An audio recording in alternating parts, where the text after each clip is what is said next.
Avant de commencer, dites-nous en commentaire quelle heure il est et d'où vous nous regardez. Commençons. Certains hommes passent leur vie entière sans adresser plus d'une douzaine de mots à une autre âme. Calen Moss avait perfectionné ce silence au cours de cette année passée dans sa ferme isolée, où les seules voix qu'il entendait étaient le vent dans les blés et le grincement occasionnel de la porte de sa grange. Il préférait qu'il en soit ainsi. Les gens posaient des questions. Les gens attendaient des réponses. Les gens voyaient à travers lui comme s'il était fait de verre. Mais cette nuit-là, tout changea. Ce n'est pas une personne qui brisa sa solitude soigneusement construite. Ce fut le bruit de quelque chose en train de mourir dans sa grange. Le bruit survint juste après que la lune eut franchi la crête. Un halètement humide et râlant qui n'appartenait à aucun animal qu'il possédait. Calen resta immobile dans l'encadrement de sa porte, la lanterne tremblant dans sa prise.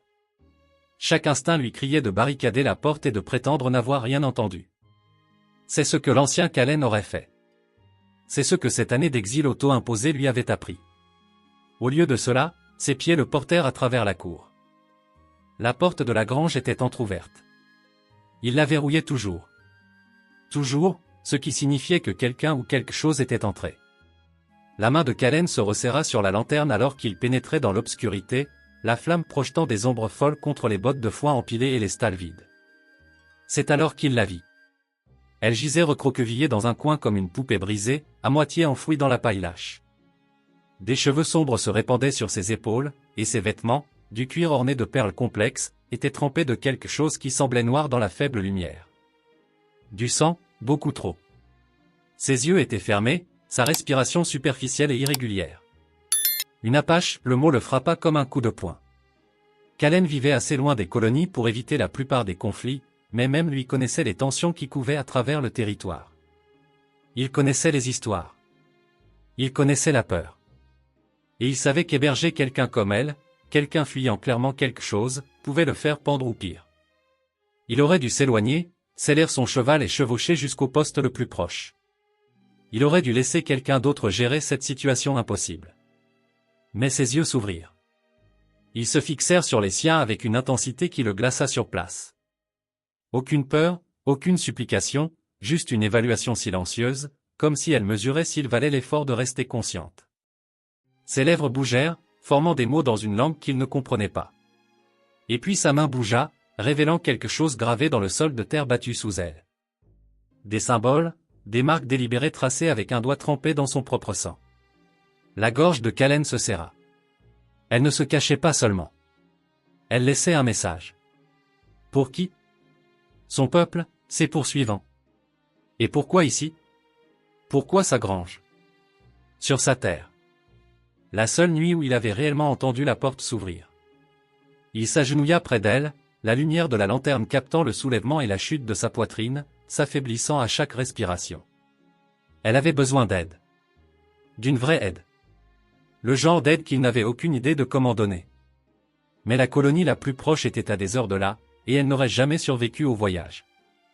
Sa main jaillit soudainement et agrippa son poignet avec une force surprenante. Ses yeux percèrent les siens, et elle prononça un mot, net, clair, désespéré. Un nom, un avertissement, un ordre. Et puis le bruit de chevaux résonna à travers la vallée, distant, mais se rapprochant rapidement. Les chevaux se rapprochaient. L'esprit de Calen parcourut les possibilités, chacune pire que la précédente. Si ces cavaliers la trouvaient ici, ils supposeraient qu'il était impliqué. Complice.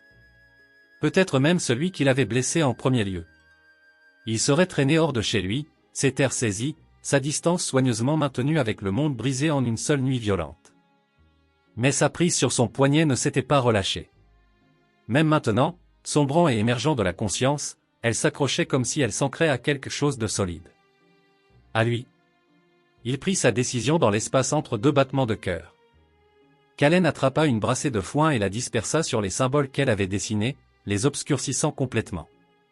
Puis il la souleva, surpris par sa légèreté malgré la force de sa poigne, et la porta plus profondément dans la grange, passé les stalles vides jusqu'au coin arrière où il stockait les provisions d'hiver. Une pile de sacs de grains recouverte d'une bâche formait une alcôve naturelle. Il la déposa derrière, tira la bâche vers le bas pour créer un rideau de fortune, et pressa doucement sa main contre son épaule. Ses yeux s'ouvrirent à nouveau. Cette fois, la compréhension y vacilla. Elle hocha la tête une fois, puis s'immobilisa. Calen émergea de la grange juste au moment où 3 cavaliers franchissaient la crête. Ils ne portaient ni uniforme, ni insigne, rien qui les marquait comme hommes de loi. Juste des hommes avec des fusils et des expressions dures, le genre qui posait des questions avec leurs mains plutôt qu'avec leur bouche. Le cavalier de tête s'arrêta net, son cheval s'ébrouant et piétinant. Il était plus âgé, avec une cicatrice qui fendait son sourcil gauche en deux. « Vous avez vu quelqu'un passer par ici » La gorge de Calen se serra. Parler à des étrangers. Son pire cauchemar devenu réalité. Il se força à secouer la tête, gardant les yeux baissés comme il le faisait toujours. Ne joue pas à l'idiot. Le cavalier se pencha en avant sur sa selle. Une femme apache blessée. Elle n'a pas pu aller bien loin. Un autre cavalier fit un cercle vers la grange. Le pouls de Calen martelait contre ses côtes. S'il cherchait à l'intérieur, s'il bougeait la bâche, s'il trouvait la paille imbibée de sang. Vérifie la grange, ordonna l'homme à la cicatrice. Calen fit un pas en avant de pouvoir s'en empêcher. Le mouvement était petit, à peine un traînement de pied, mais il le plaça entre les cavaliers et la porte de la grange. Les 3 hommes se tournèrent pour le fixer. « Quelque chose que tu veux dire » La main de l'homme à la cicatrice dériva vers son fusil. Calen ouvrit la bouche. Aucun mot ne vint. Il ne venait jamais quand c'était important. Son visage brûlait de la honte familière d'être incapable de fonctionner comme une personne normale. Incapable de se défendre, incapable de... « Il est simple d'esprit », dit le 3e cavalier, le dégoût dégoulinant de sa voix. « Regarde-le. Il ne sait probablement même pas quel jour on est. » L'homme à la cicatrice étudia Calen pendant un long moment. Puis il cracha dans la poussière. Perte de temps. Elle est probablement à mi-chemin du canyon à l'heure qu'il est. Il fit faire demi-tour à son cheval. Allons-y. Ils s'éloignèrent, leur silhouette disparaissant par-dessus la crête aussi vite qu'ils étaient venus. Calen resta figé dans sa cour, écoutant le tonnerre des sabots s'estomper dans le silence. Ses mains tremblaient. Sa poitrine était serrée, mais elle était toujours cachée, toujours en sécurité pour l'instant. Il retourna à la grange et tira la bâche. Ses yeux étaient ouverts, l'observant avec cette même évaluation intense. Mais quelque chose avait changé. La façon dont elle le regardait maintenant portait un poids qu'il ne comprenait pas. Elle leva la main et toucha sa poitrine de 2 doigts, puis l'étendit vers lui. Un geste, une promesse, une dette reconnue. Et Calen réalisa avec une terreur rampante que lui sauver la vie avait peut-être été la partie facile. Calen n'avait jamais soigné quelque chose de plus complexe qu'une écharpe de poteau de clôture. Maintenant, il s'agenouillait près d'une femme saignant d'une entaille qui courait de son épaule à ses côtes, sans aucune idée de quoi faire et personne à qui demander. Il avait apporté de l'eau du puits, du tissu propre déchiré de sa chemise de rechange, et une bouteille de whisky qu'il gardait pour les hivers qui semblaient trop longs. Elle le regardait approcher avec ses yeux sombres et évaluateurs. Sa mâchoire serrée contre une douleur qu'elle refusait de montrer. Quand il versa le whisky sur la plaie, tout son corps se raidit. Pas un son, pas un gémissement, juste sa main se refermant en un point si serré que ses jointures devinrent blanches. Calen avait crié à voix haute la fois où il s'était brûlé la paume sur un poêle de cuisine. Cette femme endurait quelque chose de 10 fois pire et ne lui donnerait pas la satisfaction de l'entendre craquer. Il travailla aussi doucement qu'il le put, nettoyant la plaie et la bandant avec des bandes de tissu. Ses mains tremblèrent tout le temps, non par peur d'elle, mais par la simple réalité d'être aussi proche d'une autre personne. Il pouvait sentir le cuir de ses vêtements, l'odeur cuivrée du sang, le léger parfum de sauge qui s'accrochait à ses cheveux. Quand il eut fini, elle attrapa à nouveau son poignet. Cette fois, sa prise était plus faible, mais délibérée. Elle guida sa main vers les symboles qu'elle avait dessinés plus tôt, se maintenant cachés sous le foin dispersé. Puis, elle pressa sa paume à plat contre le sol de la grange et la fit glisser en ligne droite, loin des marques. Loin. Elle lui disait de rester loin de ces symboles.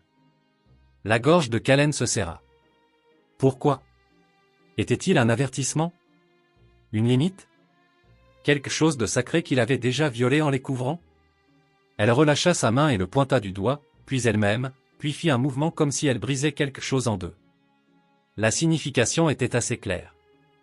Quoi que signifiaient ces symboles, ils étaient dangereux pour eux deux. Au cours des 3 jours suivants, elle parla à peine. Quand elle le faisait, c'était dans sa propre langue. Des mots qui coulaient comme de l'eau sur des pierres, beaux et incompréhensibles. Kalen lui apporta de la nourriture, changea ses bandages, et apprit à lire ses expressions au lieu d'attendre des mots qui ne viendraient pas. Un léger hochement de tête signifiait oui. Un regard fixe signifiait non. Une inclinaison de la tête signifiait qu'elle écoutait quelque chose qu'il ne pouvait pas entendre. Ce dernier arrivait souvent. Elle devenait immobile comme la mort, ses yeux fixés sur le mur de la grange, sa respiration superficielle. Puis elle se détendait, satisfaite que quoi qu'elle ait entendu ne posait aucune menace. Kalen commença à écouter aussi, s'efforçant de capter les sons qui la mettaient sur les nerfs. Des cavaliers au loin, le craquement de branches, le cri d'un faucon qui n'était peut-être pas un faucon du tout. Il apprenait son langage sans mots. Et d'une certaine manière, impossiblement, elle apprenait le sien. Le 4e matin, il lui apporta le petit déjeuner et la trouva assise, le bandage retiré, examinant la plaie d'un œil critique. Elle s'était refermée proprement. Pas d'infection. Elle guérirait avec rien d'autre qu'une cicatrice pour le montrer. Elle le regarda et prononça un seul mot en anglais. Fortement accentué mais incomparable. Kalen. Son nom. Elle connaissait son nom, mais il ne le lui avait jamais dit. Il ne l'avait jamais dit à personne ici, ce qui signifiait qu'elle avait été assez consciente, assez lucide pour fouiller ses affaires pendant qu'il dormait, pour apprendre qui il était alors qu'il la croyait impuissante. La réalisation aurait dû le terrifier. Au lieu de cela, il eut l'impression d'être vu pour la première fois en 7 ans. Elle se leva, testa son poids, et hocha la tête pour elle-même. Puis elle le regarda avec quelque chose qui aurait pu être du regret, et Kalen sut avec une certitude accablante qu'elle était sur le point de partir. Elle partit cette nuit-là sans un bruit. Kalen se réveilla avec l'air froid dérivant par la porte de la grange, la même porte qu'il avait verrouillée avant de dormir. Il savait avant même de regarder qu'elle serait partie. La bâche pendait lâchement. Les sacs de grains restaient intacts. L'espace où elle avait reposé pendant 4 jours ne montrait qu'une faible empreinte dans la paille. Mais elle avait laissé quelque chose derrière elle. Une petite bourse en cuir posée sur la caisse renversée qu'il avait utilisée comme table de fortune. À l'intérieur, il trouva des herbes séchées qu'il ne reconnaissait pas, un morceau de turquoise sculpté pas plus grand que son ongle de pouce, et une simple plume liée avec du tendon. Pas de mots, pas d'explication, juste des objets qui signifiaient clairement quelque chose dans une langue qu'il ne pouvait pas parler. Kalen se tenait dans la grange vide alors que l'aube se levait sur la crête, tenant la bourse et ressentant son absence comme un poids physique.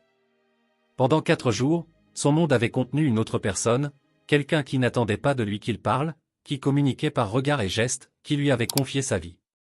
Maintenant elle était partie, et il était de nouveau seul. Le silence semblait différent cette fois, plus lourd, comme s'il avait des dents. Il traversa ses routines mécaniquement, nourrit les chevaux, vérifia la clôture, tira de l'eau du puits, mais ses yeux dérivaient constamment vers la crête, s'attendant à moitié à voir sa silhouette contre le ciel, ou pire, à voir ses cavaliers revenir avec des questions auxquelles il ne pouvait toujours pas répondre. 3 semaines passèrent, puis 4. La blessure sur sa paume où il s'était coupé en réparant un portail guérit plus vite que l'étrange sensation de vide dans sa poitrine. Il se surprenait à écouter des bruits qui ne venaient jamais. Le bruissement de quelqu'un bougeant dans la grange. La cadence d'une langue qu'il ne comprenait pas. Le poids Dieu le regardant travailler. Il commença à se parler à lui-même juste pour briser le silence. Narrant ses actions comme un imbécile. Vérifier le portail du corral. Besoin d'une nouvelle charnière. Peut-être 2. Le son de sa propre voix semblait étranger, comme s'il appartenait à quelqu'un d'autre. La nuit, il sortait la bourse en cuir et examinait son contenu à la lumière de la lampe, essayant de décoder sa signification. Médecine, bénédiction, paiement pour service rendu, ou autre chose entièrement. Quelque chose qui nécessitait une connaissance qu'il ne posséderait jamais. La turquoise captait la lumière de manière étrange. Parfois bleue, parfois verte, parfois les deux à la fois. Le matin du 32e jour, Kalen réparait une section de clôture lorsque son cheval leva soudainement la tête, oreille en avant, naseaux dilatés. Cette posture ne signifiait qu'une chose. Des cavaliers. Son cœur cogna contre ses côtes. Ces hommes étaient-ils revenus? Quelqu'un l'avait-il finalement relié à la disparition de la femme apache? Il tendit la main vers l'enfonce pieux, la chose la plus proche d'une arme à portée de main, et se tourna vers la crête. Ce qu'il vit lui coupa le souffle. Des dizaines de cavaliers franchissaient la colline en une ligne parfaite. Pas éparpillés, pas en train de chercher, délibérés, organisés, se déplaçant avec la précision d'une formation militaire. Et en leur centre, monté sur un cheval pie, se tenait une silhouette qu'il reconnut même de loin. Aïta était revenue. Mais elle n'était pas venue seule. Elle avait amené ce qui ressemblait à la moitié de sa tribu. Des guerriers en tenue d'apparat, des chevaux ornés de plumes et de perles, portant des lances qui captaient le soleil du matin comme des flammes. Ils n'attaquaient pas. Ils ne chargeaient pas. Ils approchaient de sa propriété avec la formalité d'une délégation. Et Kalen, qui n'avait pas prononcé plus d'une douzaine de mots à une autre âme en 7 ans, restait figé dans sa cour alors qu'un groupe de guerre apache entier chevauchait vers lui dans un silence complet. Ils s'arrêtèrent à 50 mètres de sa limite de propriété, n'avançant pas, ne reculant pas, attendant simplement en formation parfaite, leurs chevaux se tenant aussi immobiles que de la pierre sculptée. Les jambes de Kalen refusaient de bouger. Son esprit lui criait de courir, de se cacher, de faire n'importe quoi sauf rester là comme une cible. Mais son corps s'était verrouillé comme il le faisait toujours lorsqu'il était confronté à plus d'une personne à la fois. Ce n'était pas une personne. C'était une armée. Aïta mit pied à terre la première. Même de loin, il pouvait voir sa façon de bouger. Délibérée, contrôlée, complètement guérie. Elle avait été faible et saignante la dernière fois qu'il l'avait vue. Maintenant, elle se portait comme quelqu'un qui n'avait jamais connu un moment de vulnérabilité de sa vie. 2 hommes plus âgés mirent pied à terre à côté d'elle. L'un portait un long bâton décoré de plumes. L'autre portait des vêtements plus élaborés que le reste. Sa poitrine ornée de perles complexes et de ce qui ressemblait à des ornements en os. Un chef, peut-être son père. Ils commencèrent à marcher vers lui. La gorge de Kalen se ferma complètement. Il n'aurait pas pu parler si sa vie en dépendait, et c'était peut-être le cas. Pour autant qu'il le savait, c'était une vengeance. Peut-être que la cachée avait violé une loi sacrée. Peut-être que ces symboles dans la grange avaient été une malédiction de mort, et qu'elle était revenue pour l'exécuter correctement. Sa main se resserra autour de l'enfonce-pieu qu'il avait oublié qu'il tenait. Une défense pathétique contre 3 douzaines de guerriers. Mais c'était tout ce qu'il avait. Aïta atteignit la ligne de clôture la première et s'arrêta. Elle le regarda avec ses mêmes yeux intenses. Mais quelque chose avait changé. L'évaluation avait disparu. À sa place se trouvait quelque chose qui ressemblait presque à de la nervosité, ce qui n'avait aucun sens. Elle commandait des guerriers. Il pouvait à peine gérer une conversation avec son propre cheval. L'homme plus âgé avec le bâton s'avança et parla dans un anglais fortement accentué. « Tu es Kalen Moss. Tu possèdes cette terre. » Ce n'était pas une question, mais Kalen hocha la tête quand même. Ses mains tremblaient visiblement maintenant. Il espérait qu'il ne pouvait pas le voir. « Mon nom est Kuruk. Je parle pour notre peuple. » Le vieil homme fit un geste vers le guerrier habillé de façon élaborée. « Voici Takakota, chef de notre bande. Et tu connais Aïta, fille de Takakota, guerrière de notre tribu. » Fille. Bien sûr. Cela expliquait la procession formelle. Ils étaient venus pour la justice, pour le châtiment. Un homme blanc cachant la fille de leur chef ne pouvait signifier qu'une chose pour eux. Elle nous a dit ce que tu as fait, continua Kuruk. Le cœur de Kalen martelait si fort qu'il pensait qu'il pourrait briser ses côtes. Tu as donné un abri quand elle n'en avait pas. Tu as risqué ta vie quand des hommes avec des armes sont venus chercher. Tu n'as rien demandé, rien attendu, et quand elle a été assez forte pour partir, tu n'as pas essayé de la retenir. Le vieil homme fit une pause, laissant les mots s'installer. Dans notre tradition, de telles actions créent un lien, une dette qui doit être honorée. Mais Aïta ne souhaite pas rembourser cette dette à la manière des guerriers avec des biens ou des services. L'expression de Kuruk changea en quelque chose que Kalen ne pouvait pas lire. Elle souhaite l'honorer à la manière de son cœur. Aïta s'avança. Elle leva les mains et retira un collier autour de son cou. Turquoise et argent, clairement précieux. Puis elle fit quelque chose qui rendit l'esprit de Kalen complètement vide. Elle s'agenouilla. Pas un accroupissement, pas un trébuchement, un agenouillement formel et délibéré dans la poussière de sa cour, la tête baissée, le collier tendu à 2 mains comme une offrande. Kuruk parla à nouveau, sa voix portant à travers la vallée silencieuse. Aïta, fille de Takakota, demande ta main selon la coutume de notre peuple. Elle s'offre comme épouse, comme partenaire, comme celle qui se tiendra à tes côtés pour tous les jours que vous marcherez tous deux sur cette terre. Le monde bascula. Kalen ne pouvait pas respirer, ne pouvait pas penser, ne pouvait pas traiter ce qu'il entendait.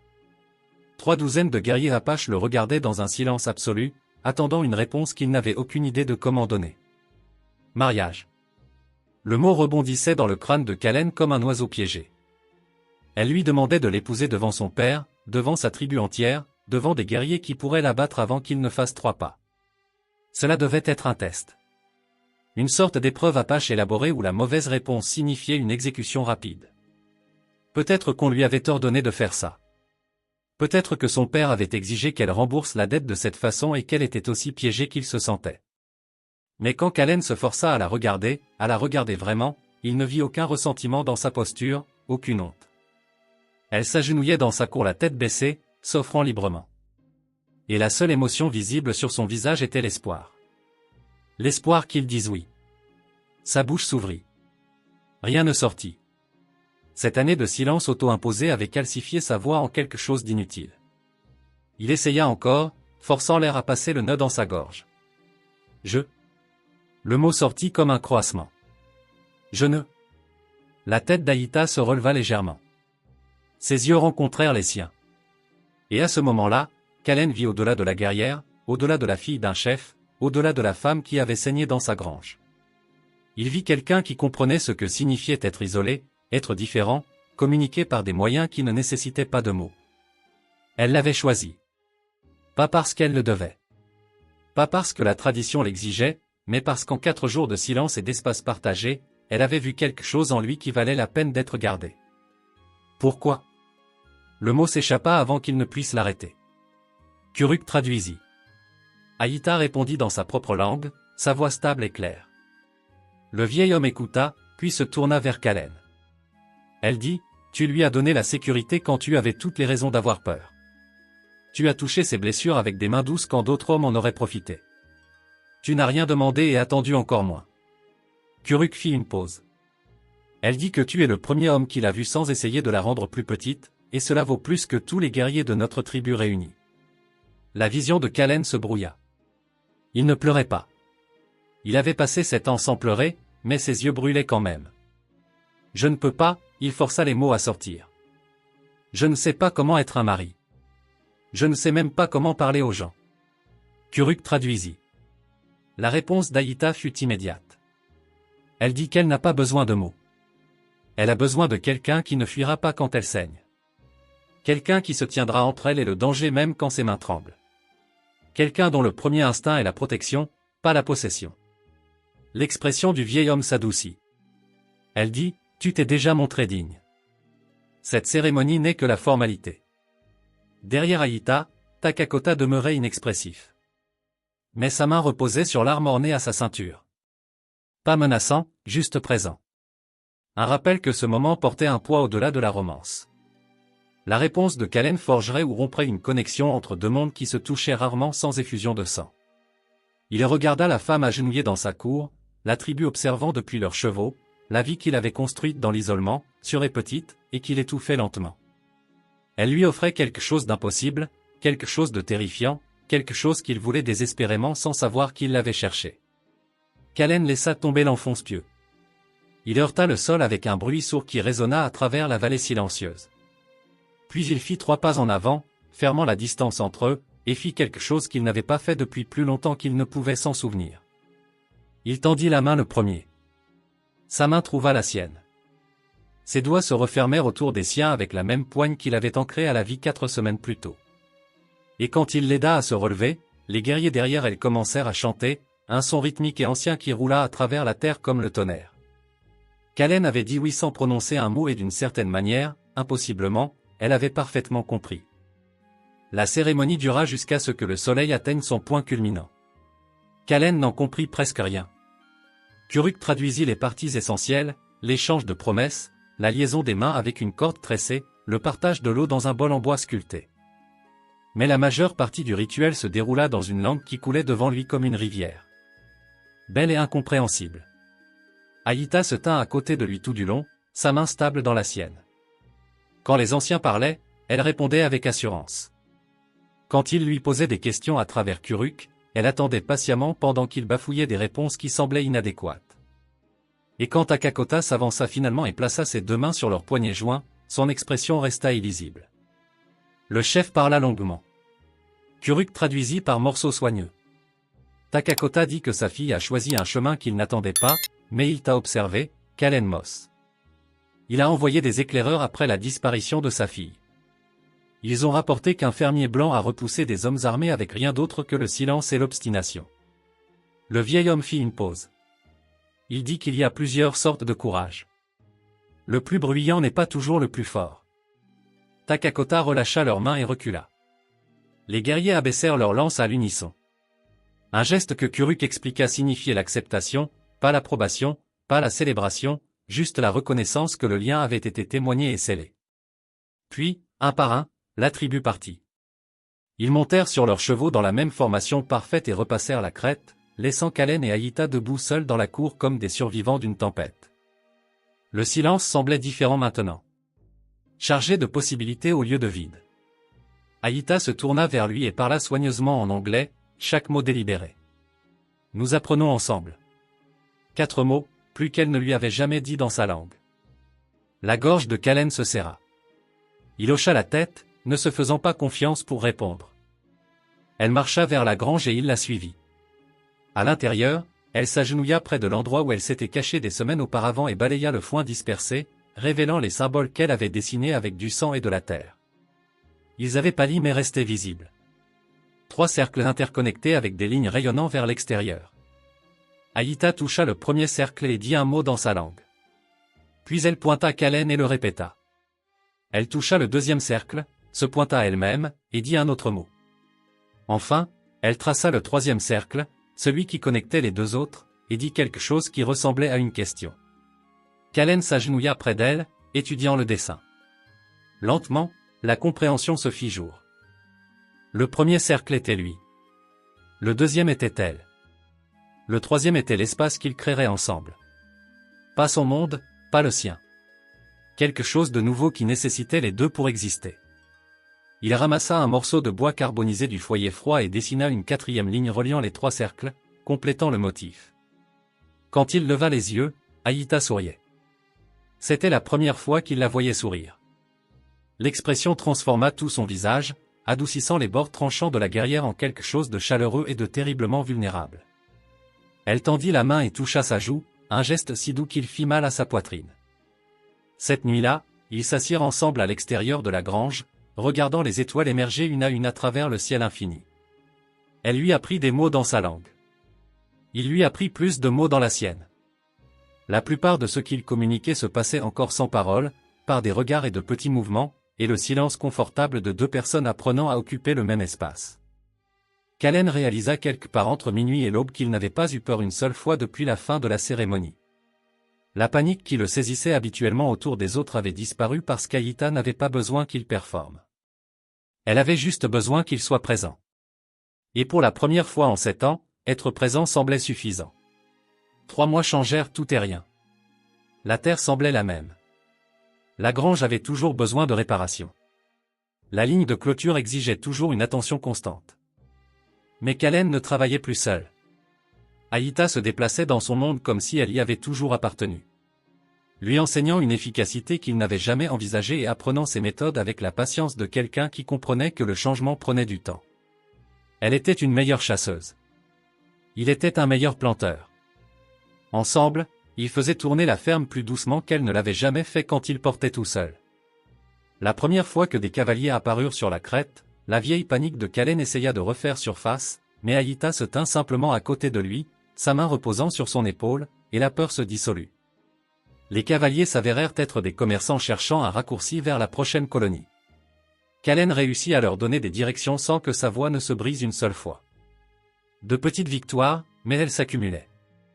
Kuruk visita 2 fois, apportant des provisions et des nouvelles de la tribu. Il apprit à Kalen davantage de leur langue et loua la maîtrise croissante de l'anglais par Aïta. Lors de sa 2e visite, il examina les symboles dans la grange et hocha la tête d'un air approbateur. « Tu as compris » dit-il simplement. Peu l'aurait fait. Le collier de turquoise qu'Aïta avait offert lors de la demande pendait maintenant au-dessus de leur porte. Elle avait expliqué par des mots prudents et des gestes patients qu'il avait appartenu à sa grand-mère, une femme qui s'était aussi mariée hors de la tradition et avait construit une vie qui honorait 2 mondes au lieu d'en choisir un. Kalen y pensait souvent, à la façon dont son existence isolée avait été une sorte de lâcheté déguisée en préférence. Comment l'arrivée d'Aïta l'avait forcé à choisir entre la sécurité de la solitude et le risque de la connexion. Il avait choisi le risque, et cela lui avait tout donné.